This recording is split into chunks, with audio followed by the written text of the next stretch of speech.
Assalamualaikum warahmatullahi wabarakatuh.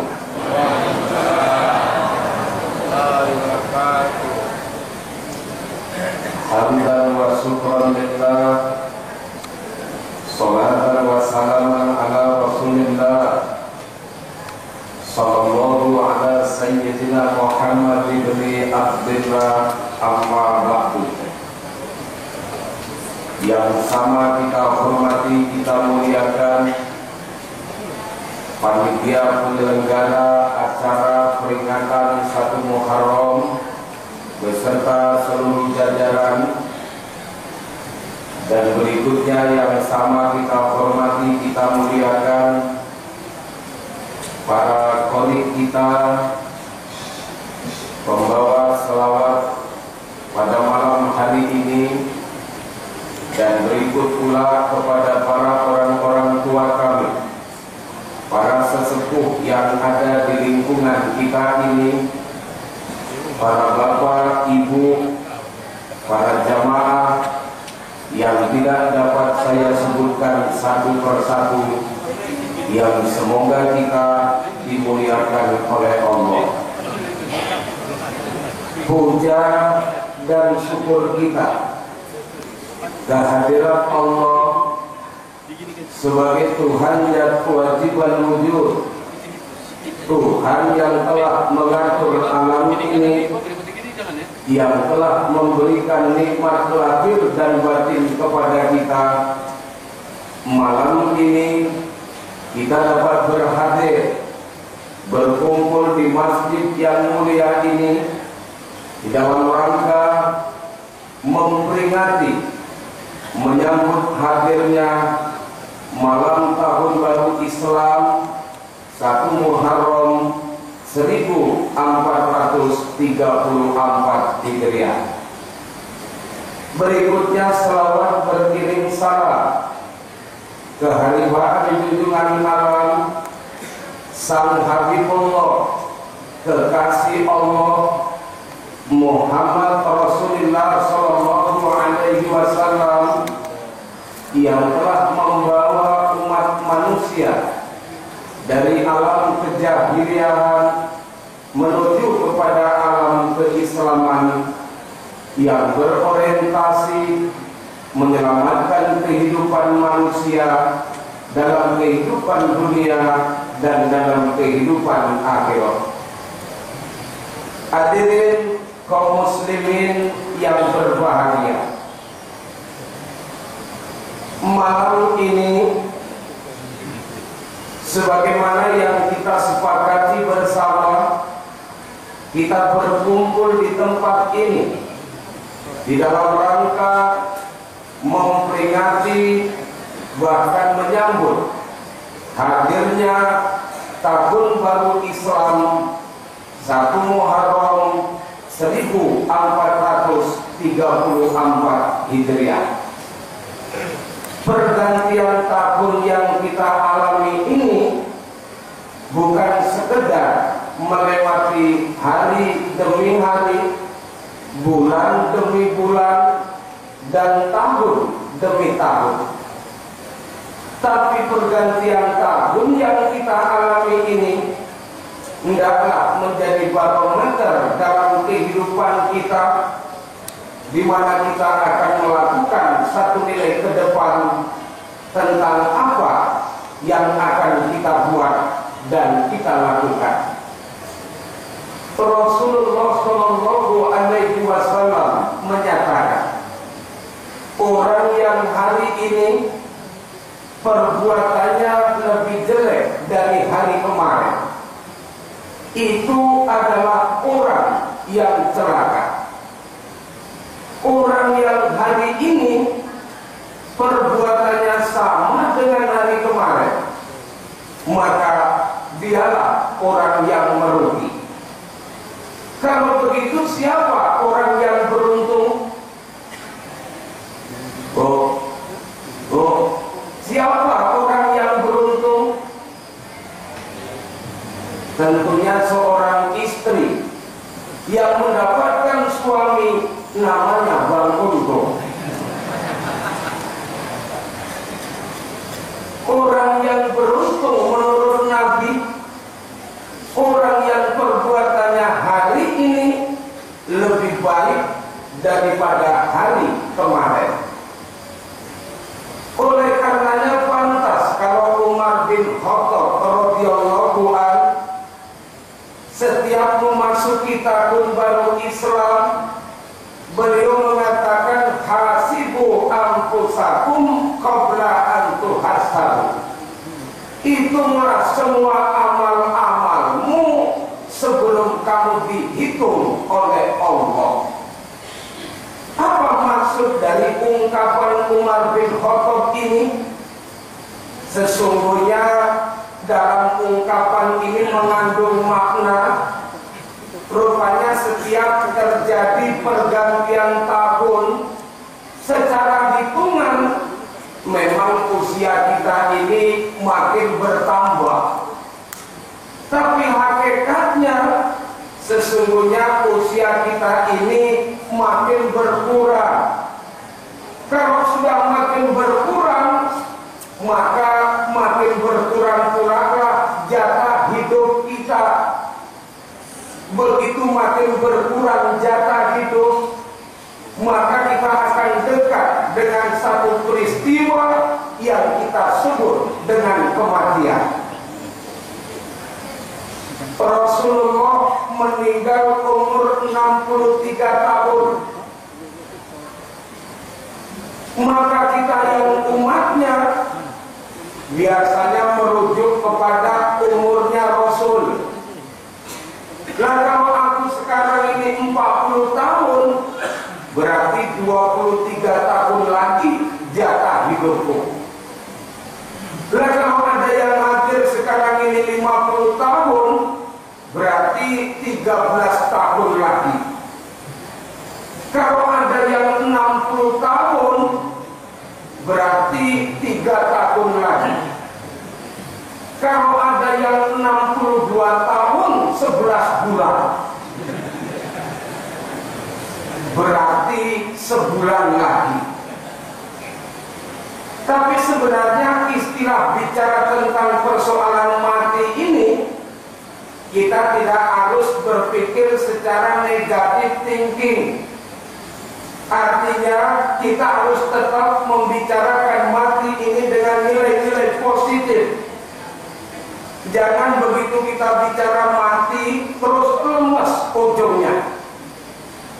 Nah, kemarin di daerah Mandala ada pengajian ibu-ibu Alfitriyah, mengadakan acara ulang tahun pengajian.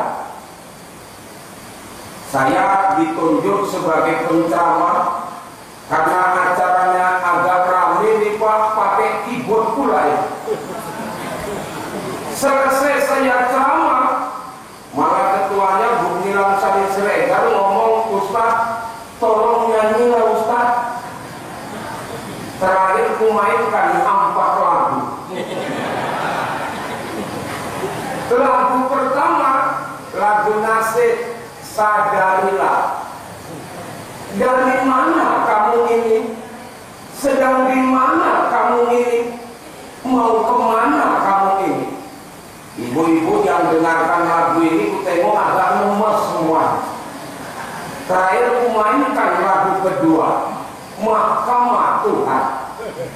Di suatu masa Anda akan ditanya di muka sidang Mahkamah Tuhan, kemana umur harta yang banyak, kemana ilmu Tuhan gunakan. Makin lemes ibu-ibu yang nonton tadi. Kuantum lagu ketiga, Selimut Putih.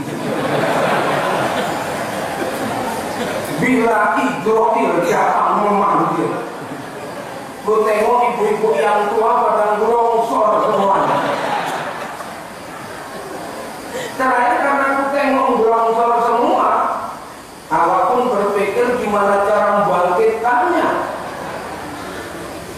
Terakhir ku tutup lagu keempat, Cinta Satu Malam. Baru naik semuanya, Masya Allah.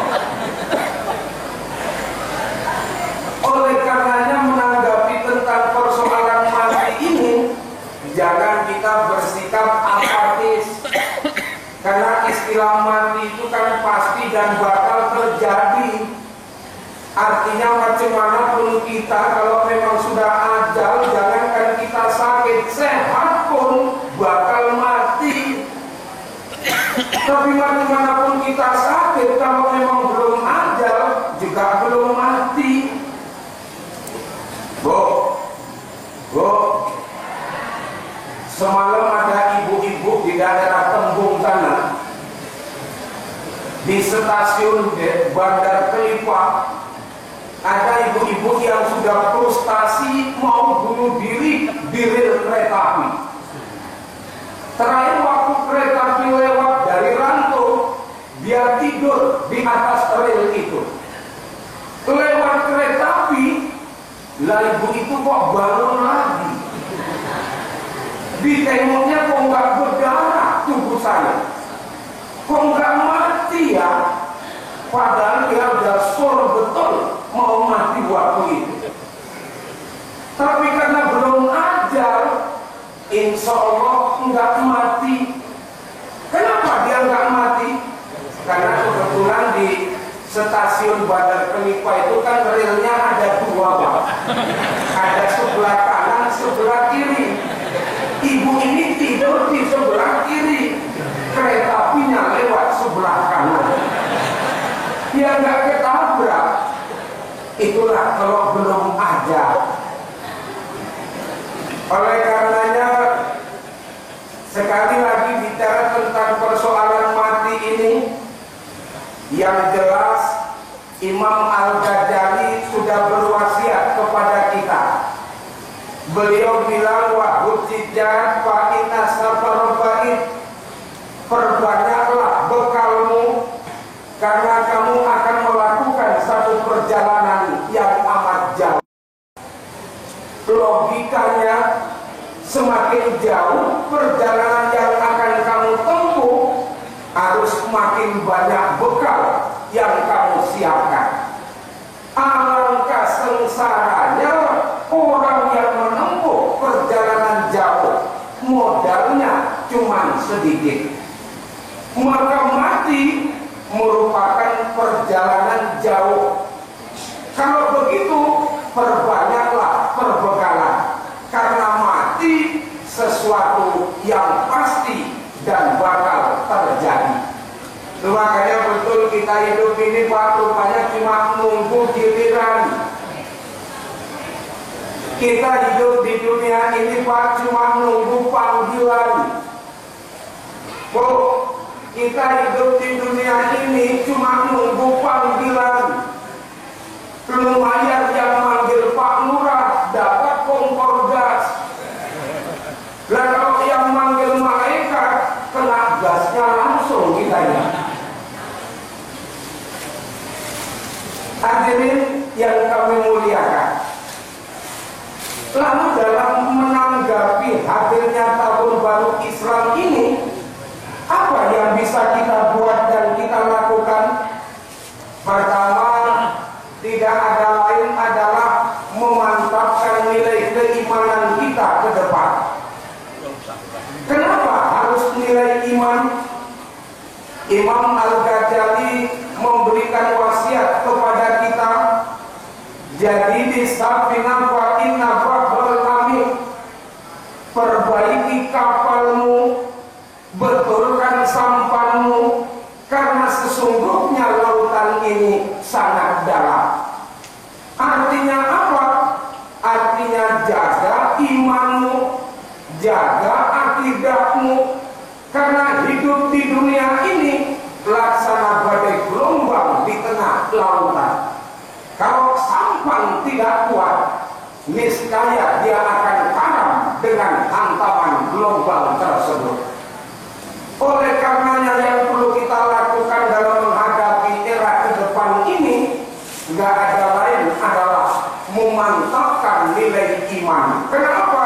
Di abad global sekarang ini tantangan kita cukup berat adanya. Apalagi kalau sudah bicara persoalan tantangan yang dialami oleh generasi muda kita. Tengok bagaimana nasib generasi bangsa kita hari ini. Tantangannya cukup luar biasa. Dari istilah yang namanya tantangan preset, hidup dalam konteks bergaul secara bebas. Itu makanya kalau sudah turun yang namanya Hari Valentine Day, Hari Kasih Sayang, kita para orang tua cukup khawatir, karena istilah Hari Kasih Sayang ini selalu dimanfaatkan buat generasi dan anak-anak kita untuk melakukan tindakan-tindakan yang amoral. Hari Valentine tahun lalu, kebetulan saya kan ke Jakarta. Saya tengok malam itu hotel-hotel penuh, losmen penuh. Ya, kalau penuh masih lumayan, ini penuh, berarti udah nggak muat lagi. Siapa isinya? Pasangan muda-mudi. Maka wajar di Jakarta pada tahun yang lalu pernah mengalami banjir, tapi bukan banjir air. Yang dialami waktu itu adalah banjir aborsi, banjir pengguguran terhadap bayi-bayi yang ada.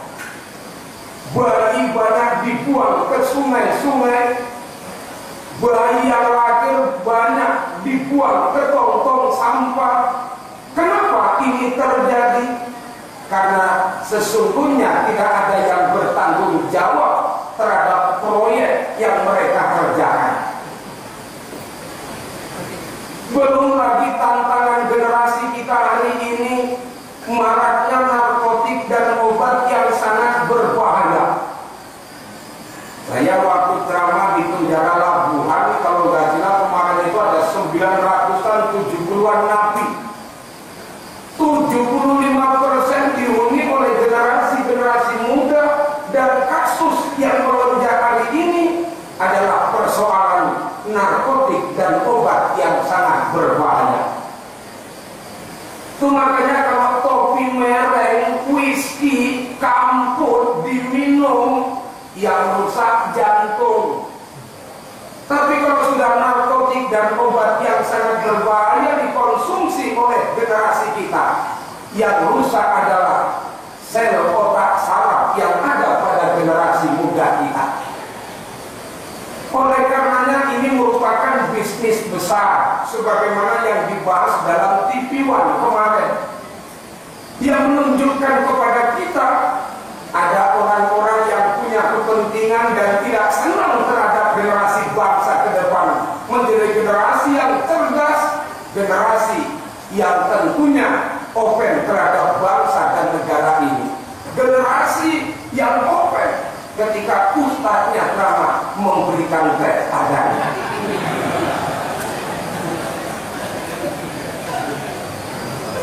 Nah ini masuknya agak lama ini Pak. Biasanya 5 menit sudah masuk. Saya potir pada kalau pikir susu.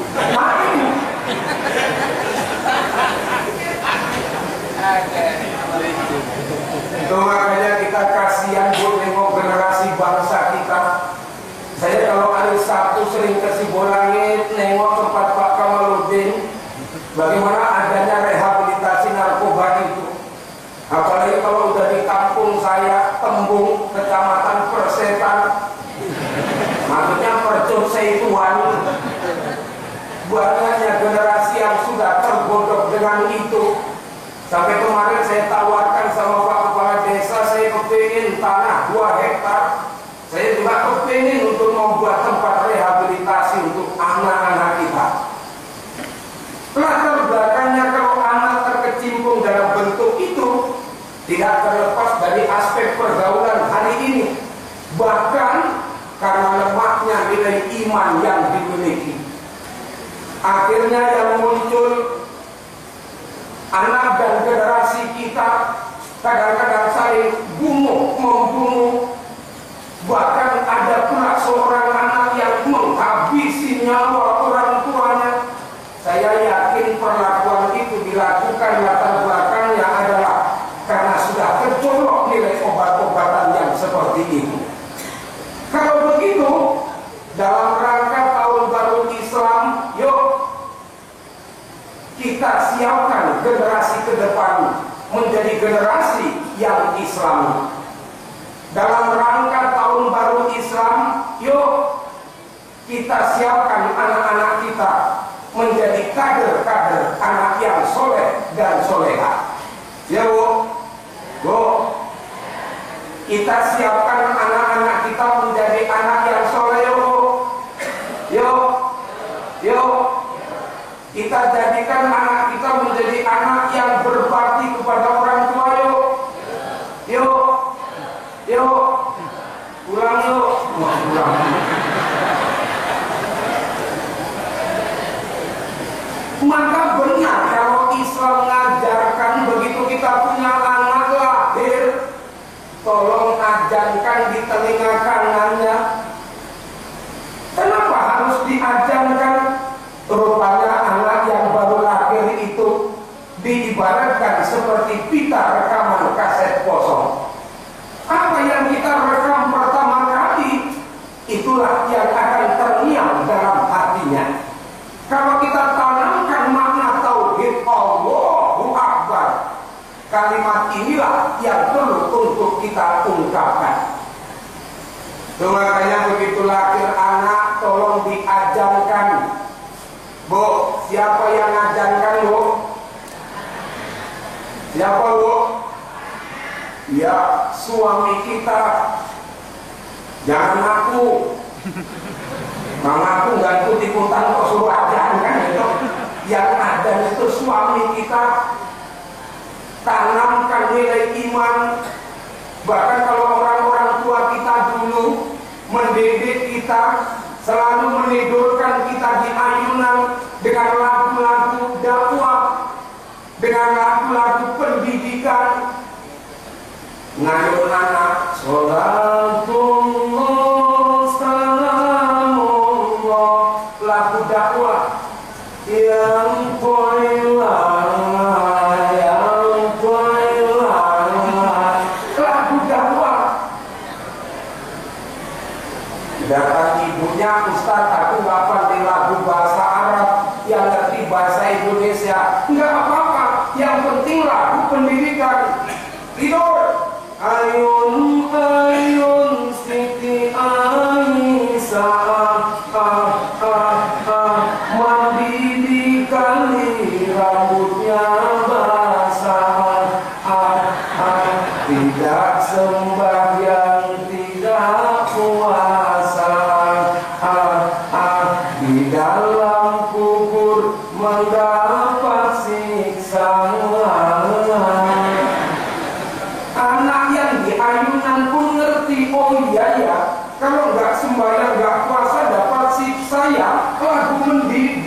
namanya.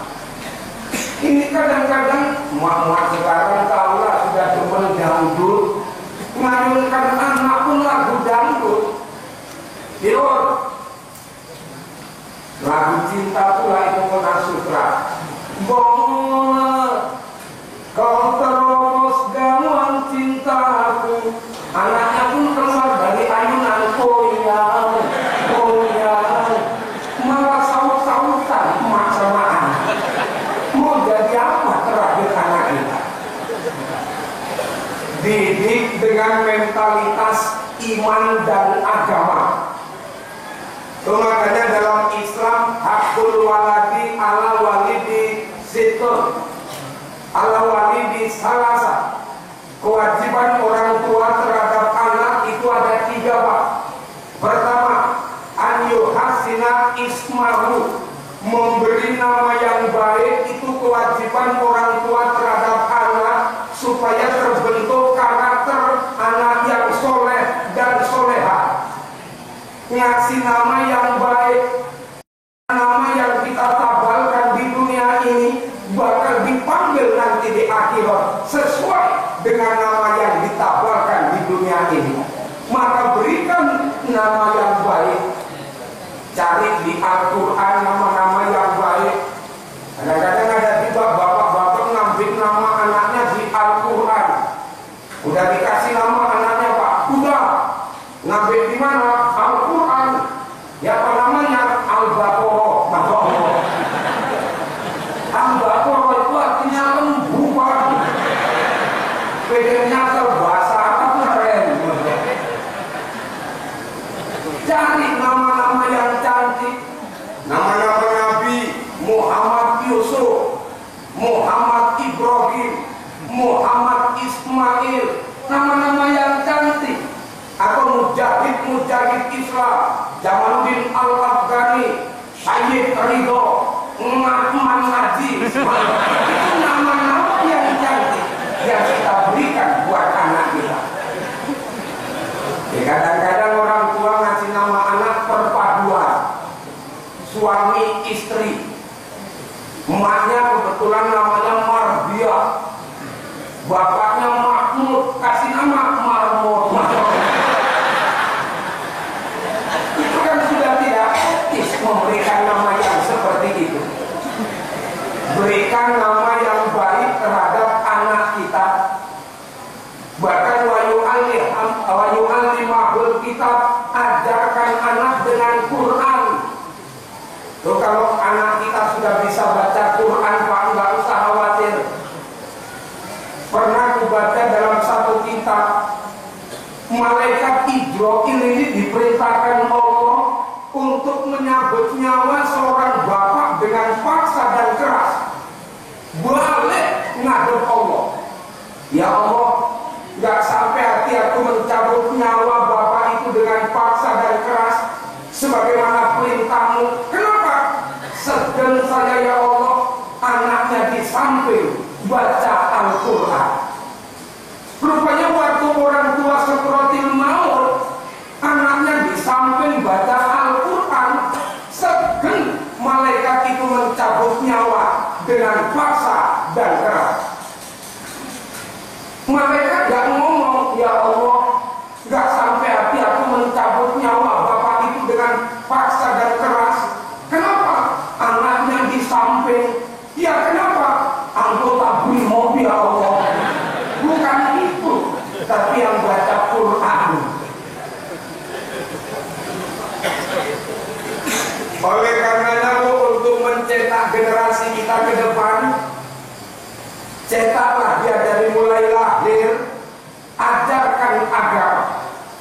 Bahkan sampai nanti dia besar, nikahkanlah dengan orang-orang yang sekufu dengan dia. Itu merupakan kewajiban orang tua terhadap anak.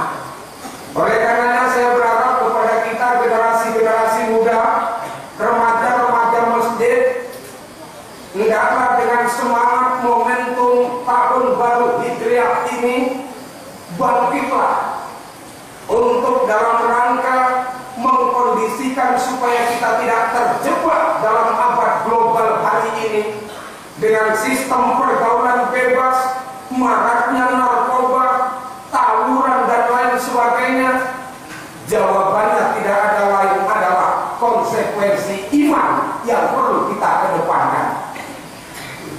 Itu makanya saya pernah mengusul tentang persoalan pendidikan hari ini.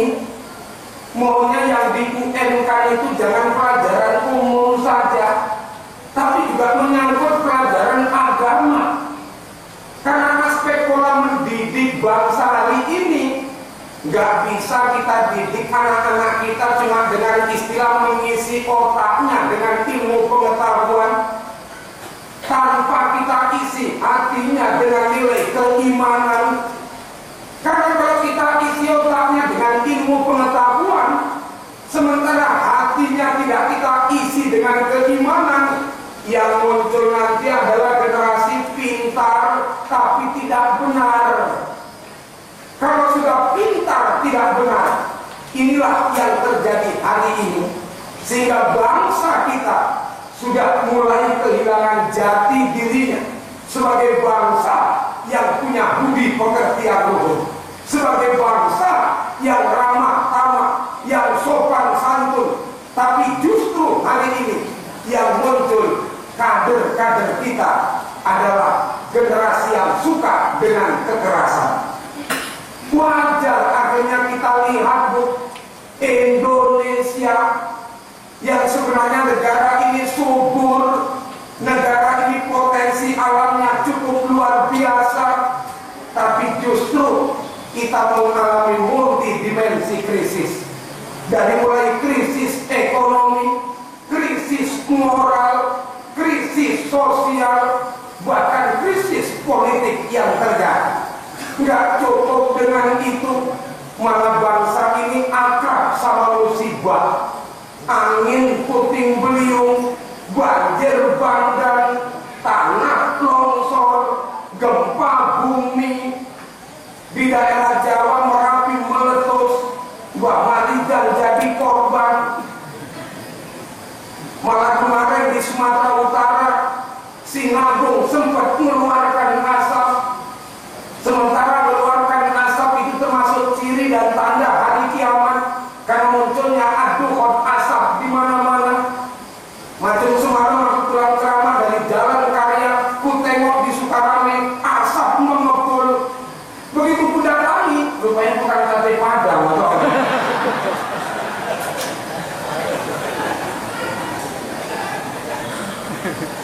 Lalu yang terjadi hari ini, berbagai ragam bentuk musibah. Apa sebenarnya yang terjadi di negeri ini? Akhirnya pantas kalau Bang Epit GAD pun angkat bicara.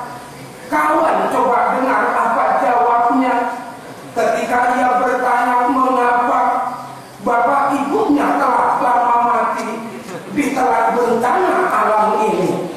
Sesampainya di laut, ku kabarkan semuanya kepada ombak, kepada karang, kepada matahari. Tetapi semua diam, tetapi semua bisu. Tinggal aku sendiri terpaku menatap langit. Barangkali di sana ada jawabnya.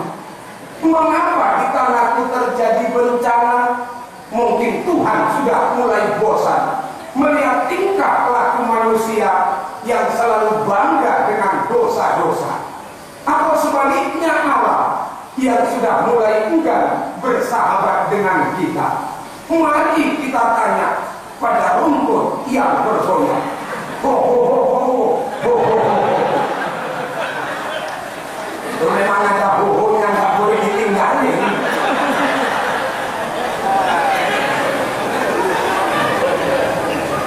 Oleh karenanya kita perlu banting setir.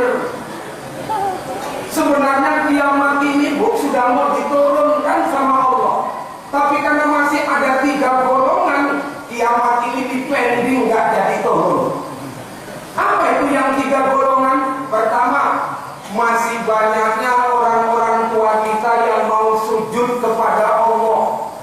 Rupanya orang tua yang mau ibadah, harga jualnya tinggi di hadapan Allah.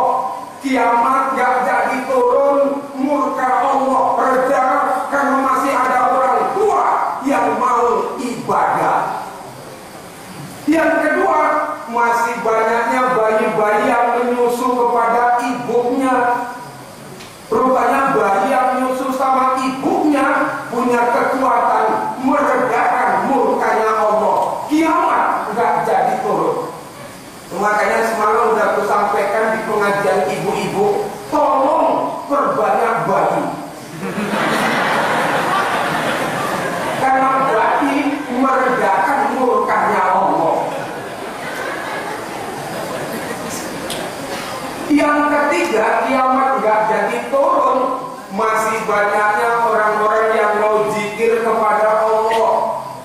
Makanya tadi Al-Ustaz Bang Amiruddin MS mengundang kita untuk zikiran.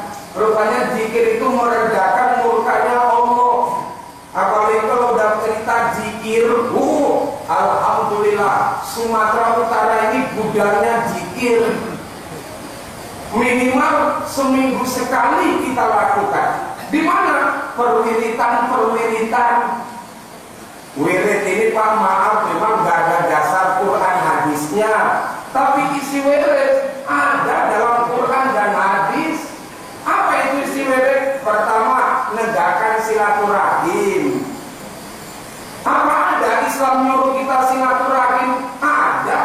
Bahkan siapa yang suka silaturahim, insya Allah pertama umurnya diperpanjang oleh Allah.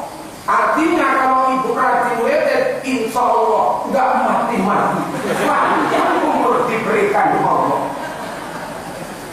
Yang kedua, dengan silaturahim rezeki dijamin oleh Allah. Terbukti malam ini kita kumpul bersilaturahim. Turun ustadz pertama, mau naik ustadz kedua, bagi jatah. Cuma aku yang belum dapat. Itulah kan bicara soal rezeki. Walaupun rezeki yang kita minta sebenarnya tak apalah kali harus jabatan, harus kaya. Yang penting kasih sehat saja sudah bagian dari rezeki kok.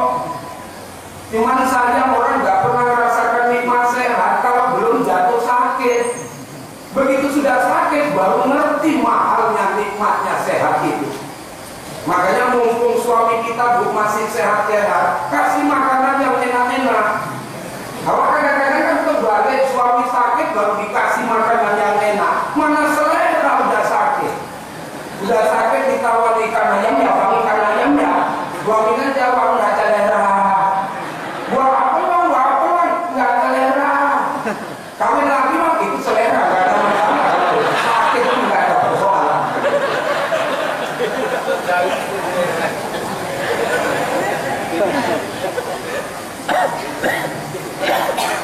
Yang kedua, isi wirid itu apa? Baca Al-Quran.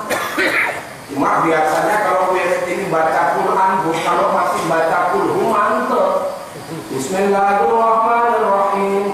Qul huwallahu ahad, Allahu samad. Rame-rame jawab, lam yalid wa lam yulad wa lam yakul lahu kufuwan ahad. Ngomong ahadnya itu seolah-olah 14 atau Mekah. Coba kalau sudah wirid di tengah-tengah. Al-Wadudul Majidul Barisul Syahidul Hakul Wakilul Qawilul Matinul Walilul Hamidul Mawsil Mawtimul Mu'id. Muncul partai remong-remong.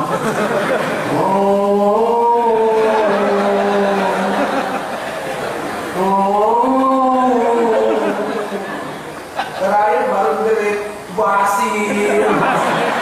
Wirid 16 tahun mah Basir kok yang apa ya? Ini gak apa-apa lah, yang penting wirid.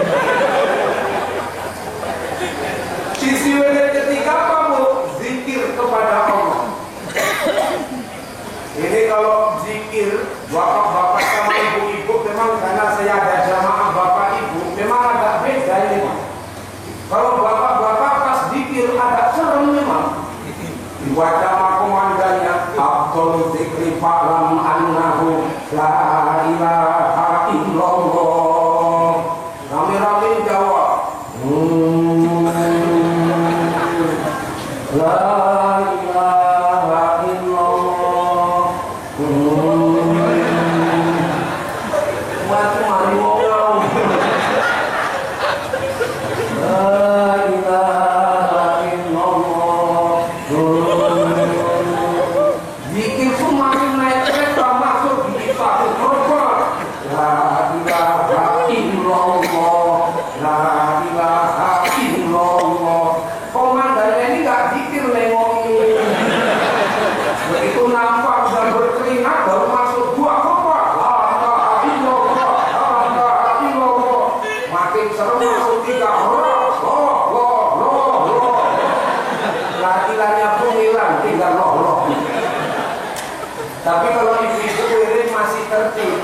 Kalau di daerah saya Bu, itu wiridnya kan siang, mau wirid mandi dulu, pakai makeup, ginjuk bimoli, bibir molor main tiara, betul begitu. Komandannya pun baca zikir ada mental-mentalnya.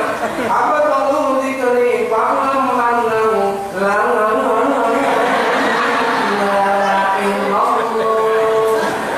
Ibu-ibu tadian bibirnya sudah tebel-tebel, jawabnya pun hati-hati Pak. Karena kalau dijawab hanya rusak gitu. Selain untuk ngamalkan gitu, bibirnya dan jontor sedikit. Ini yang di sana Bu. Kalau yang di sini kan insya Allah enggak. Sebenarnya enggak beda. Jadi begitu. Tapi yang penting zikir. Membaca kalimat la ilaha illallah. La-nya itu la nafi ilah nyaman fi ilah isbat Allah musbat. Dalam la ilaha illallah ada 20 sifat yang wajib bagi Allah, 20 yang mustahil, 1 yang harus. Ditambah 9 ikoid, jumlah 50. 50 inilah yang terungkap dalam makna la ilaha illallah. Makanya pantas diberikan bergening oleh Rasul, makana akhirul kalamihi la ilaha illallah dakhalal jannah. Barang siapa yang akan meninggalkan dunia ini kemudian dia mengucapkan kalimat la ilaha illallah, dijamin masuk surga. Cuman orang selalu nanya, Pak, kenapa ya Pak Ustadz kalau masih diwirid membaca la ilaha illallah kok lancar, begitu sudah sekrotil maut kok sulit mengucapkan? Kan pernah kita ngadepi orang mau meninggal dunia, Pak la ilaha illallah, kesulitan. Ya pernah ibu-ibu mantan biduan mau meninggal, wajarin Bu la ilaha illallah, malah dibaca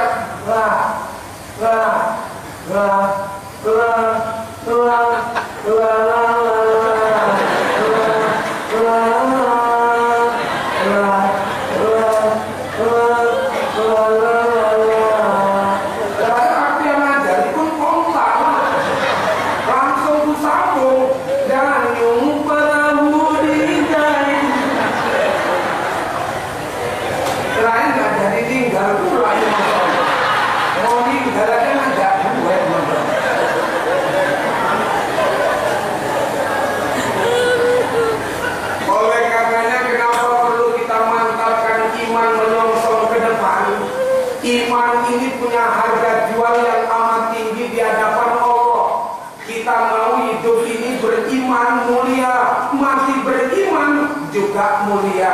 Karena ada orang yang hidupnya mulia, mati belum tentu mulia. Saya pernah ngisi di Bank Mandiri Pak, Mambonjol. Pimpinannya baru pulang dari Jakarta.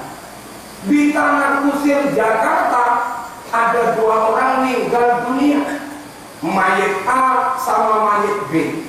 Lobang pun digali, lobang A, lobang B. Mayat A berangkat duluan, aturannya kan diletakkan di lubang A, malah ditaruh di lubang B. Sudah 1 jam dikubur, mayat B berangkat, tengok lokasi, udah ditempatin. Nah, inilah heran kita ya. Udah mati aja rebutan lubang orang.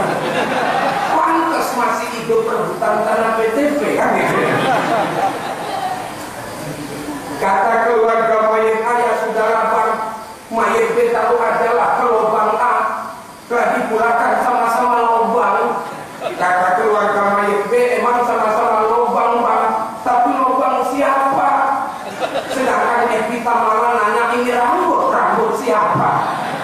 Ya sudah, namanya sudah kandung, nggak bisa. Rupanya tradisi di tanah kusir itu agak beda dengan di tempat kita. Itu kuburan kan dikelola oleh Pemko.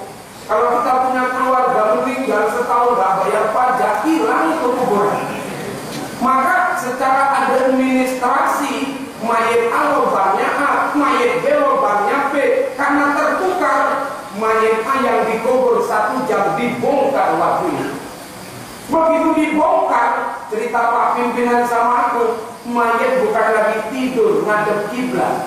Mayat dalam keadaan duduk, kepalanya terpecah jadi 2 bagian. Isi perutnya serba keluar semua. Permainan 1 jam di alam barzah. Serem juga rupanya kuburan ini. Kalau nggak percaya silakan ngetes duluan. Apakah ini yang disebut dengan ajab kubur? Bisa jadi. Karena kubur yang ditempati seseorang, satu ketika dia bisa menjadi raudhatul min riyadil jannah, taman-taman surga, dan satu ketika berubah menjadi hufratin min hufratin nar, jurang-jurang neraka.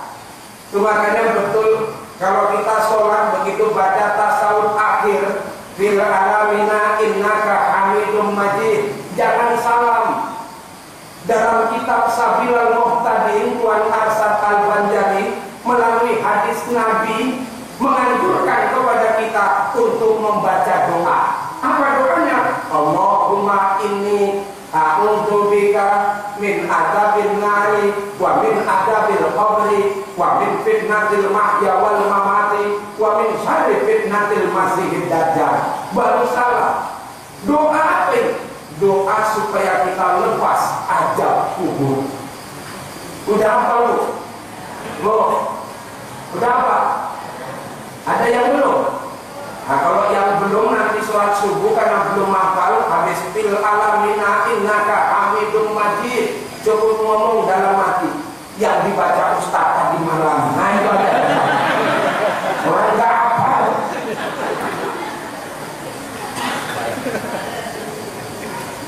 Biasanya orang yang mati ini Pak, kalau dikubur itu jasadnya busuk dan membau. Tapi ada 3 golongan nanti dalam kitab Durrah yang mati jasadnya nggak pernah busuk, nggak pernah membau, bahkan dimuliakan oleh Allah. Siapa itu? Pertama, orang yang suka tilawatil Quran, rajin baca Al-Quran. Kalau 1 hari bisa 1 juz, sebulan 30 juz, hatam Al-Quran. Ibu-ibu kita di Palestina 4 hari hatam Quran walaupun dihantam oleh Israel, tapi mereka baca Quran 4 hari hatam Al-Quran. Ibu-ibu di Medan kutanya seminggu cuma 3 juz, itu pun juz Temon, juz Poeni, sama juz Terong Belanda. Sibuk bikin juz Qurannya nggak dibuka, membaca Al-Quran. Mati jasadnya dimuliakan Allah, nggak pernah busuk, nggak pernah bau. Yang kedua, laki-laki yang tukang azan di masjid dapat garansi mati jasadnya dimuliakan Allah, nggak pernah busuk, nggak pernah bau. Tukang azan di masjid. Tapi kalau bisa azannya itu yang bisa menarik perhatian orang.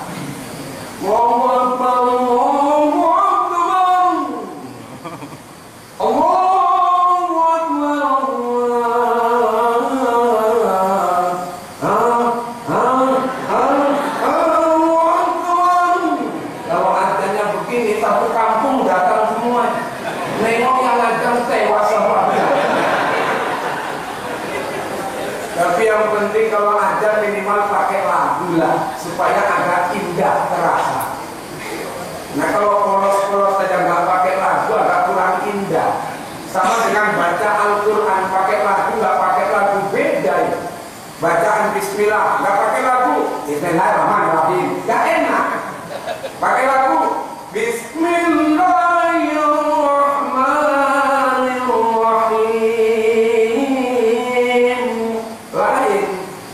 nggak usahkan bacaan bahasa Arab, bahasa Indonesia yang pakai lagu nggak pakai lagu beda. Nggak pakai lagu la re la nggak enak. Pakai lagu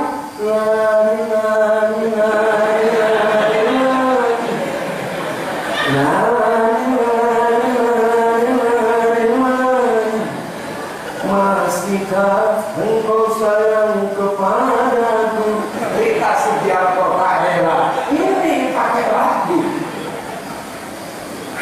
tukang adzan di masjid mati jasad dimuliakan Allah, tidak pernah busuk, tidak pernah bau.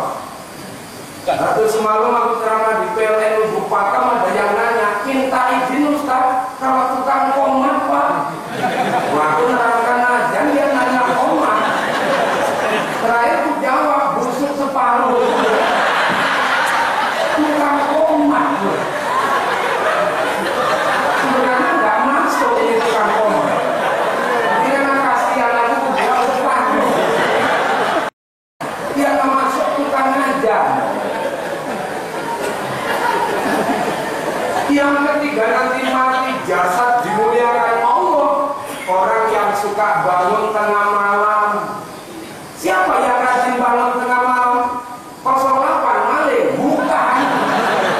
Yang rajin bangun tengah malam ngambil wudhu, sholat tahajud. Pernah ibu bangun tengah malam? Ngapain? Ngambil wudhu, sholat tahajud.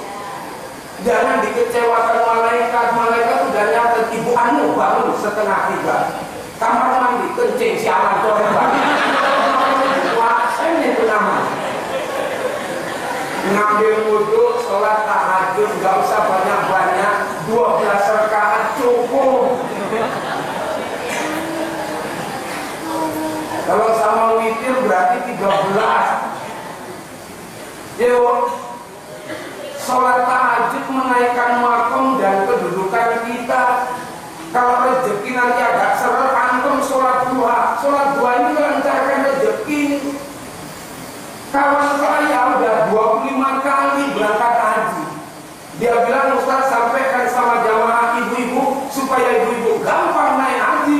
2 amalan jangan ditinggalkan. 1, rajin sholat duha. 2, rajin jual tanah. Insya Allah berangkat menunaikan ibadah haji.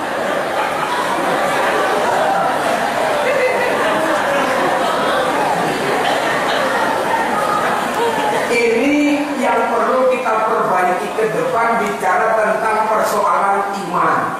Dan iman harga mati, yang dimana kita mentauhidkan hanya Allah sebagai Tuhan kita. Yang ketika kita berbuat semata-mata ilahi anta maksudi walidoka maklumi. Hanya engkau yang kumaksud dan cuma ridhomu yang aku tuntut. Inilah pentingnya iman dalam persiapan langkah ke depan. Yang kedua apa yang perlu kita tingkatkan? Gak ada lain setelah iman adalah amal. Itu makanya benar, amal ini kan implementasi dari satu aspek keyakinan yang kita miliki, tertuang dalam konteks ibadah. Dan salah satu ibadah yang sebagai fondasi dan tiangnya agama, nggak ada lain misalnya sholat. Sholat itu tiangnya agama. Maka kalau kemarin di tahun yang lalu sholat awal bolong-bolong, sholat awal mengerjakannya waktu pas senang sholat, pas susah enggak, atau sebaliknya pas susah sholat, pas senang lupa. Masuk tahun berikutnya, jadikan sholat bukan lagi aspek menyangkut kewajiban, tapi jadikan aspek kebutuhan dalam kehidupan kita. Karena sholat yang 5 waktu ini tajam ini Pak. Yahudi pernah nanya sama Nabi kita, ya Muhammad, terangkan kepadaku makna sholat 5 waktu. Nabi jawab, sholat zuhur dikerjakan pas api neraka jahanam menyala. Siapa yang sholat zuhur, insya Allah dia akan lepas dari siksaan panasnya api neraka. Sholat zuhur menjauhkan kita dari neraka. Sholat asar, waktu Nabi Adam makan buah kuldi. Siapa yang sholat asar, dia akan mendapatkan dirinya sebagaimana bayi yang baru keluar dari perut ibunya. Tidak ada nilai dosa sama sekali. Kalau begitu, sholat asar ini merontokkan dosa kita. Kira-kira kalau saya tanya, ibu lebih banyak pahala apa dosa? Tahu? Pahala, perasaan itu. Kalaupun istilah kita ngaku lebih banyak dosa, memang kita lah termasuk pemborong proyek-proyek dosa itu. dengan sholat asar insya Allah terampuni. Kemudian sholat maghrib waktu Nabi Adam berdoa, doanya dikabulkan. Siapa yang sholat maghrib kemudian dia berdoa apa saja, insya Allah dikabulkan sama Allah. Habis maghrib rajin-rajin doa. Yo, nengok rumah tangga bulan bahagia. Habis maghrib doa, ya Allah, sudah 40 tahun ku bina rumah tanggaku, tapi kenapa nggak bahagia ya Allah? Ku tengok suamiku lesu lemah, berikan 5 piton kepadanya ya Allah. Insya Allah rumah tangganya bakal bahagia. Sholat isya dikerjakan malam, fungsinya penerang kubur. Siapa yang rajin sholat isya, kuburannya akan menjadi terang benderang. Sholat subuh, sholat yang disaksikan oleh para malaikat. Siapa yang sholat subuh, malaikat yang akan menjadi saksi. Siapa yang 40 hari berjamaah, maka dia akan terhindar dari penyakit nifaq atau munafik. Kenapa sholat ditutup dengan salam kanan dan kiri? Kok nggak atas sama bawah?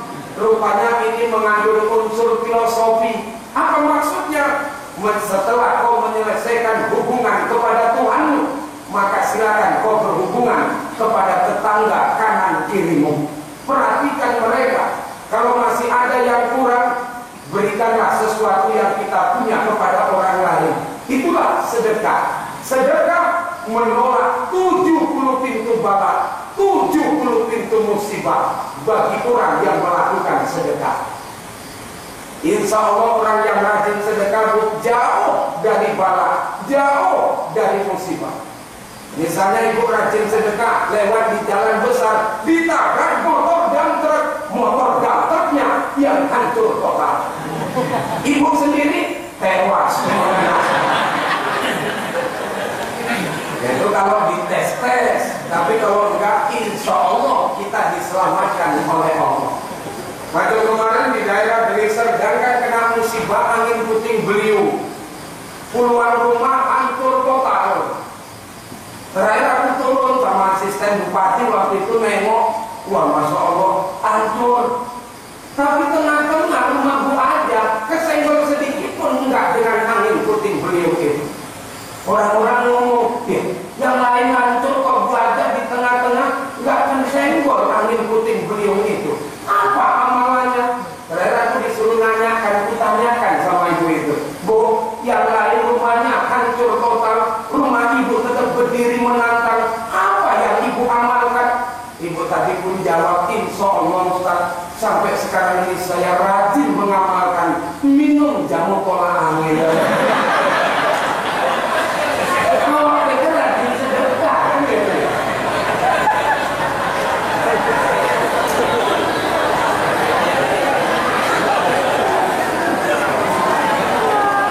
Ini meningkatkan amal. Jadi rupanya nggak cukup Bu perbendaharaan amal kita. Kalau saya tanya Bu sholat zuhur berapa, Ibu harus bisa menjawab 8 rakaat, 2 sebelum zuhur, zuhur 4 rakaat, dan 2 sesudah zuhur. Artinya apa? Kita sudah mulai bersiap-siap untuk melakukan sholat nawafil itu. Kenapa? Sebagai perbendaharaan dan bekal kita. Dan begitu masuk tahun baru Islam ini, minimal kita punya momentum untuk menambah amal-amal ibadah kita. Baru selanjutnya yang ketiga yang ditanamkan, yang perlu kita mantapkan itu apa? Rasa ukhuwah Islamiyah. Apalagi sebentar lagi di Sumatera Utara ini kan bakal pesta demokrasi, pilkada. Jangan sampai gara-gara perbedaan yang kita dukung menyebabkan kita dari nggak akur. Jangan sampai gara-gara perbedaan kaos yang kita pakai malah kita yang ribut. Kalau begitu tetap digalang nilai silaturahim dan ukhuwah itu. Siapapun yang bakal menjadi pemimpin di Sumut ini nantinya termasuk sebagai tokoh-tokoh terbaik yang ada di Sumut ini pula. Kalau begitu, tingkatkan ukhuwah kita menjelang ke depan ini, Bu. Makanya benar peristiwa hijrah ini, kita akan mengenal bagaimana Rasulullah mempersaudarakan antara kaum muhajirin dengan kaum Ansor. Dan bagaimana persaudaraan yang dibangun waktu itu begitu kokoh adanya. Sampai timbul percakapan dari kaum Muhajirin dan Ansor. Waktu itu Abdurrahman bin Auf dari kelompok Muhajirin, sementara Sa'ad bin Rabi' dari kelompok Ansor, yang ketika menanya kepada Abdurrahman, saudaraku Abdurrahman, Anda kemanikan hijrah? Oh, hijrah kemanikan gak membawa apa-apa. Betul. Lalu kau nginep di mana? Di Madani? Gak ada di sini. Kalau begitu karena aku Islam, kau adalah saudaraku, maka silakan kau nginep di rumahku. Kamarku ada 4. Kau pilih mana kamar yang kau sukai. Tamunya disuruh milih kamar itu. Bahkan kalau kau butuh modal, aku punya modal untuk berdagang. Nanti akan kuberikan berapa yang kau mau. Ngomong-ngomong Abdurrahman, kau udah punya bini belum? Belum. Kebetulan istriku ada 4. Kau tengok dari yang 4 itu mana yang kau sukai. Nanti yang kau sukai ku ceraikan, bahkan untukmu Abdurrahman. Luar biasa ini persaudaraan sampai nawari bini. Nawar sampai sekarang gak ada yang nawari. Terakhir Abdurrahman menjawab, bukan itu yang saya butuhkan. Bukan modal, bukan istri, bukan tempat tinggal, tapi nilai silaturahim dan persaudaraan kita yang kokoh. Itulah sebenarnya yang saya inginkan. Oleh karenanya, yuk tetap kita jalin nilai silaturahim dalam kehidupan kita ini. Jangan persoalan berbeda paham, berbeda yang lainnya, kita nggak kompak. Kita tetap kompak. Dan saya yakin Sumatera Utara ini, jangankan intern kita beragama, antar beragama pun kita masih eksis dalam menegakkan toleransi antar umat beragama. Kalau di tempat-tempat yang lain tengok Pak, beda suku ribut, beda agama tawuran, tapi di Sumut tempat kita ini, alhamdulillah, artinya berbeda agama pun kita tetap toleransi, saling hormat, menghormati. Dulu kalau nggak silap pernah 5 tahun yang lalu agama Islam sama Kristen hari rayanya pernah berdekatan. Pertama orang Kristen merayakan Natal, 11 bom diletakkan di Sumatera Utara. 11 bom, sebiji pun gak ada yang meledak. Syukur alhamdulillah. Kenapa? Kalau ada yang meledak kita khawatir ada orang yang dikambing hitamkan. Tapi karena tidak ada, toleransi tetap terjaga. Begitu masuk Idul Fitri, bagian kita umat Islam pula yang diancam bom. Sampai-sampai sholat Idul Fitri di lapangan, begitu aku naik podium, ku periksa podiumku, ada bomnya apa ini? Namanya bom kan serem Bu, kecuali ada ciki-ciknya, ciki-ciki bom. Ini nggak begitu serem adanya. Oleh karenanya Bu, persaudaraan perlu kita tanamkan dari mulai rubik terkecil. Mana itu? Rumah tangga, suami istri. Yuk kita antarkan suami istri kita ini menjadi rumah tangganya sakinah, mawaddah, warahmah. Ya Bu, Bu, Bu. Rumah tangga bahagia modalnya bukan uang, modalnya bukan persoalan kedudukan. Kalau rumah tangga bahagia modalnya kebenaran, kenapa Anang sama Krisdayanti kok pisah? Kurang apa mereka? Terakhir Krisdayanti pun udah kawin sama ratusan pengusaha. Anak kemarin bawa-bawa Syahrini, rupanya nikahnya sama Asanti pula. Saya Syahrini kecewa berat. Romo belum semalam pakai surat mau balik sama aku tuh orang. Ini menunjukkan bahwa bukan itu. Rasul tidur di atas pelepah daun tamar, sarapan paginya seteguk air jam-jam sebiji korma. Tapi Nabi selalu ngomong baiti jannati, rumah tanggaku surga sama aku. Kok bisa jadi surga ya? Modal pertama itu understanding, saling pengertian. Suami pengertian sama istri, istri pengertian sama suami, aman. Suami kepingin teh manis, nengok istrinya sibuk, pembantu nggak ada, bikin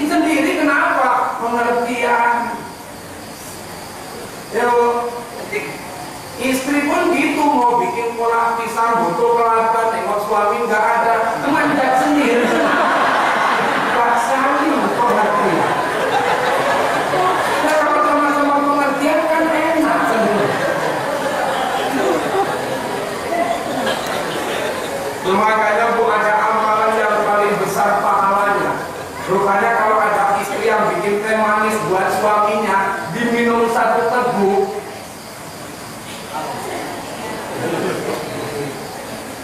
itu pahalanya lebih baik daripada sholat sunat selama setahun.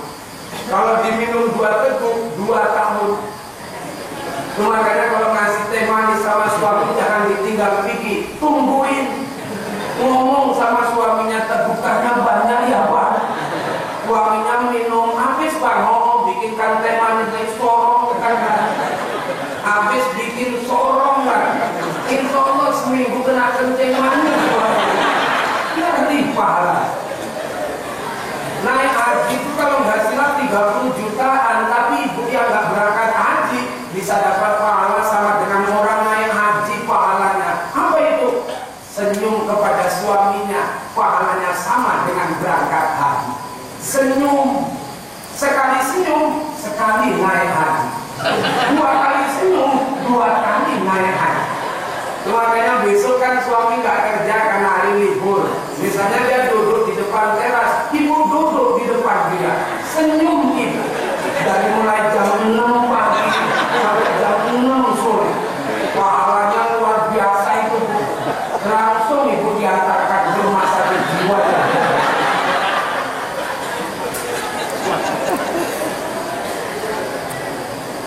Suami pulang bawa oleh-oleh menyenangkan hati istri, 60 tahun dosanya diampunkan monggo. Rajin Pak bawa oleh-oleh untuk istri. Musim durian, Bu, durian kesukaanku, diantarnya naik asam uratnya terserah. Yang penting hapus dosa kita. Menyenangkan hati istri. Makanya saya 14 tahun berumah tangga tapi nggak pernah kanker Pak. Istri saya itu kalau dekat saya dia ngomong gini, Bang, bila kamu di sisiku dirasakan sendu. Aku pun jawab, 1 hari tak bertemu. Nah, itulah rumah tangga nggak pernah kanker. Kurasa kalau sering kanker, bininya ngomong gini, Bang, malam ini malam terakhir bagi kita. Suaminya jawab, esok aku akan pergi lama kembali. Suaminya pergi nggak pulang-pulang. 3 kali lebaran, 3 kali puasa. Itu makanya ciptakan ukhuwah dalam rumah tangga yang sinkron. Persaudaraan secara kita di masyarakat kita ini Pak, sekali lagi terwujud dalam bentuk malam ini. Kita tetap komit walaupun istilahnya sampai subuh. Saya selesai ini pun turun bakal main lagi di daerah Tembung sana. Tadi ketua panitianya, Ustaz datang jangan lupa udah persiapan dari ngentok katanya udah ngentok. Karena itu kesukaan saya. Insya Allah aku bilang. Jadi rupanya malam ini kita memang gak tidur dalam rangka untuk ibadah kita kepada Allah, mendengarkan tausiah pula dakwah, mendengarkan ceramah agama, sampai hadis Nabi memberikan bergening, man salaka thariqan yaltamisu bihi ilman sya'allahu thariqan ilal jannah. Barang siapa yang memudahkan jalannya menuntut ilmu, mendengarkan tausiah, mendengarkan ceramah agama, apalagi aku yang ceramah, niscaya Allah akan mudahkan jalannya untuk masuk ke dalam surga. Insya Allah kita semua yang hadir ini bakal calon-calon surga, bakal calon-calon masuk surga. Yo, mau silakan berluas. Persaudaraan ini tetap kita jalin.